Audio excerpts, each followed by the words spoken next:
The Philippines has said that it will continue to defend its rights in the disputed South China Sea. In an apparent message to China in his annual State of the Nation address, President Ferdinand Marcos Jr. delivered a strong message on national sovereignty, corruption and the challenges facing ordinary Filipinos.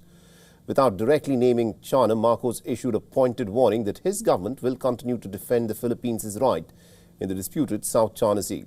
The comments came just days after he summoned the Chinese ambassador over the controversial content published by China Daily, a Chinese state-owned media outlet. The China's foreign ministry said that the content did not represent the official position of Beijing, but repeated its rejection of the South China Sea ruling. A common threat lies before us, directed against our dignity and self-respect. Of late, our very humanity has been called into question. Let me remind our friends and our detractors, Filipinos are a noble, kind, gracious, and great race. We are not greedy, we are not racists, we are not liars. And alongside his comments on the foreign policy, Marcos also focused heavily on domestic issues, particularly corruption and the rising cost of living. Facing growing public pressure for accountability, the president promised to continue his anti-corruption campaign.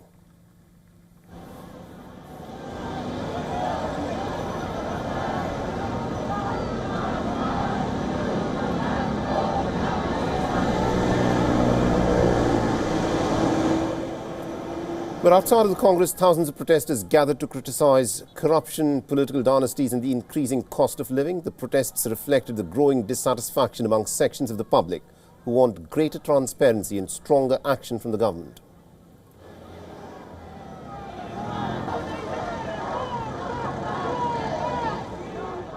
Marcos Jr. must now be held to account and made answerable for his neglect of the Filipino people, from his failure to ensure justice in the flood control project scandal to the corruption that continues to flourish in our government today. Meanwhile, security concerns also surrounded the president's address after a homemade bomb exploded near the entrance of the Department of Justice early on Monday. The blast that happened shortly after midnight caused no injuries. And hours later, the authorities discovered another suspected unexploded device near the Senate. The National Police Chief said that there was a strong possibility that the two incidents were in some way related.